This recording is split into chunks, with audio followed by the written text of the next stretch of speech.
Tattoos have been around since prehistoric times, and body piercings go back hundreds of years. But now they're in your waiting room and your ED. Do you know how to treat the complications? Welcome to the Clinicians Roundtable on ReachMD-XM 157. I'm your host, Dr. Shira Johnson, and joining us today to discuss the complications of body piercing and tattoos is Dr. Rachel Chin, a professor of emergency medicine at the University of California, San Francisco School of Medicine. Dr. Chin is an attending physician at San Francisco General Hospital. She's the editor-in-chief of a newly released textbook, Emergency Management of Infectious Diseases. She is here to talk to us on problematic piercings and troublesome tattoos. Dr. Chin, welcome to ReachMD. Thank you for inviting me. Great to have you here.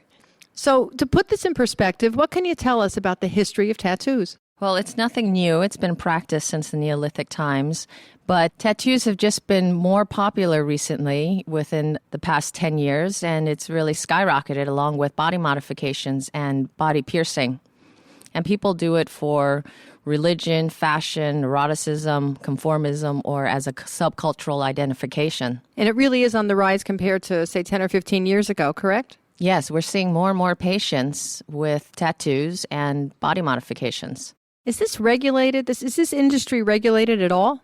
Somewhat. There's no national regulations, and there are some states let local city and county decide on their regulations. But if they have a certification from the Associations of Professional Piercers or the Alliance of Professional Tattooists, then it means that they have had some bloodborne pathogen universal precautions training as taught by the Red Cross. So when you go into a tattoo parlor and you probably don't know what you're buying or what you're getting, they may not even be able to guarantee for you that they're using universal precautions, correct? Because even beauty salons use some type of precautions. Right.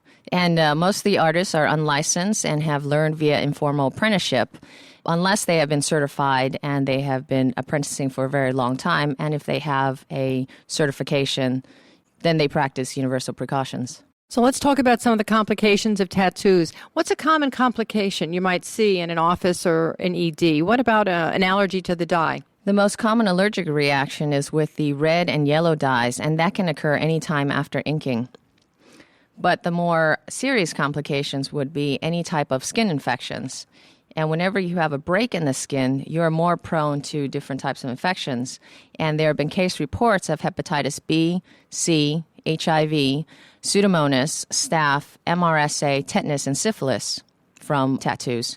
Now, getting back to the allergy, they come in, you see erythema. How do you treat it? Does the tattoo have to be removed? Can you reverse it? You would treat it as any soft tissue infection. The only thing we're worried more about now are MRSA because that is becoming more prevalent in the community.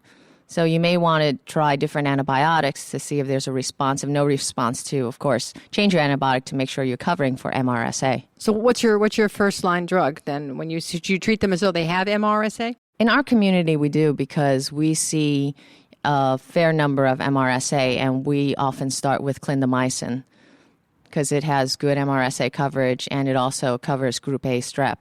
Do you like Bactrim or you go right to Clinda? We tend to go right to Clinda. Bactrim doesn't cover Group A strep as well as Clinda would. So suppose you have a patient who actually tells you in advance, Dr. Chin, I'm going to go out and get a tattoo. And aside from you want to say, just don't do it, there's a high risk. What can you advise the patient? What type of place should they go to? I wouldn't recommend them not doing it. I think it's become more accepted in the culture these days.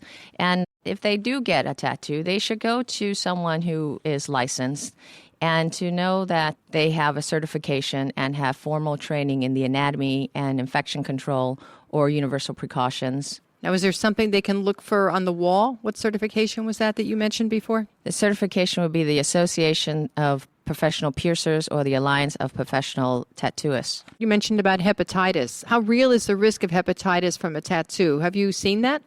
Is that one of the reasons why the Red Cross doesn't let you donate blood for a year after getting a tattoo in case you seroconvert? I don't know the exact numbers of seroconversion, but there's enough case reports that would make you cautious and wary about where you get your tattoos. You know, this is an election year, so nothing can be finished without commenting on that. And I understand you had some very interesting statistics on the number of tattoos in Democrats and Republicans. Can you share that with our audience? That's right. Since this is an election year, how can I resist not telling you that Democrats have the most tattoos at 18%, and the Republicans at 14%, and independents at 12%. If you're just tuning in, you're listening to the Clinicians Roundtable on ReachMD-XM 157, the channel for medical professionals.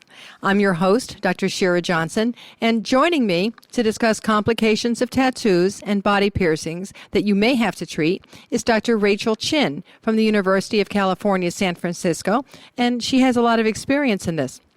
Let's talk about body modifications. That's not new either, is it? No, it's not. It originated in Africa and New Guinea as part of tribal rituals, but the trend began in San Francisco about 10 years ago. And there are different types of scarifications. What's a scarification? Because I never heard of that, and I'm betting a lot of our listeners didn't either. That's when the person would create a design on their skin based on cutting out a design by scarring. So there are different ways of scarring. There's branding, such as using a pattern to burn the skin using an electrocautery knife, such as a bovie. Or there's also scarring by using a scalpel to remove the outer layer of the tissue. And the body creates the scar, not the artist. There's also chemical burns that can be done and using a tattoo gun without the ink. I confess, Rachel, I've never heard of this. Is it pretty common in San Francisco? I think it is more common in San Francisco than it would be in other states or cities. San Francisco is a bit unique. Now, I'm also going to guess that probably that's not regulated real tight either, is it? No, it's legal in California, but regulations for shops vary by country or city. And is the scar based on the ability of the body to form a scar or a keloid formation? Well, it depends on what sort of outcome you're trying to achieve. In Africa and New Guinea, as part of their tribal rituals, they would deliberately form keloids under the skin by putting ash under the skin. One of the most amazing statistics I learned from some of the information you shared with me is that there's a rate of 46% of body piercings in the age group of 16 to 20. Based on everything that you've already told us today, I would think that's a considerable health risk. Is the FDA or any health officials in your county concerned over this number? I don't think so. That high number does include ear piercing, which is the most common in that age group, 16 to 20 years old. Now, if you pierce your tongue and it doesn't go right, how might you present to the PCP or the ED doc? Well, there are a lot of complications with tongue piercing. The most common one that's not life-threatening would be a chipped or fractured tooth, and the dentist sees this a lot. One way around that is to use a plastic barbell instead of metallic barbells, so they won't chip their teeth. A barbell is what they put into their tongue, like a stud or an earring? Yes, yes. How else might they present if it gets infected? There are lots of complications from tongue piercing. They can get gingival recession from the barbells rubbing against their gums. So the gum actually starts to recess, yes, and then they have to be referred to a periodontist for surgical correction. There's also aspiration that can occur with tongue piercings. It's a problem with contact sports where they may aspirate their jewelry. There's also reports of blood-borne infections such as hepatitis and HIV associated with tongue piercing. And since the tongue is so vascular, it may need surgical repair for hemorrhage if there's piercing there and they're losing blood. Probably lots of it. Piercing has also been associated with cases of trigeminal neuralgia, causing lingering pain and severe shooting constant pain. I'm going to guess that doesn't resolve easily, correct? Correct, that does not. And what about infections? That's probably the top reason not to get your tongue pierced, is that you can get all sorts of infections, different types of organisms for endocarditis. There's a report of a woman who had a brain abscess and had to get a craniotomy as a result of an infection from a tongue pierce. And there's also an airway nightmare called Ludwig's angina. Some other systemic infections would include tetanus, acute post-streptococcal marital nephritis, streptococcal septicemia, staph toxic shock syndrome, and pseudomonal abscesses. So if someone comes into the ER, they've got a stud of some sort in their tongue, or they come into your office and there's some infection, some swelling, will they be admitted for IV antibiotics right away? Is that something you shouldn't fool around with? Well, it depends on how severe it is. Of course, if you're worried about an airway compromise, they should absolutely be admitted right away. But if it looks like it's a local infection that they can treat with antibiotics and just removal of the barbell or the tongue pierce, that may be enough. And would you use broad spectrum? What would you cover them with?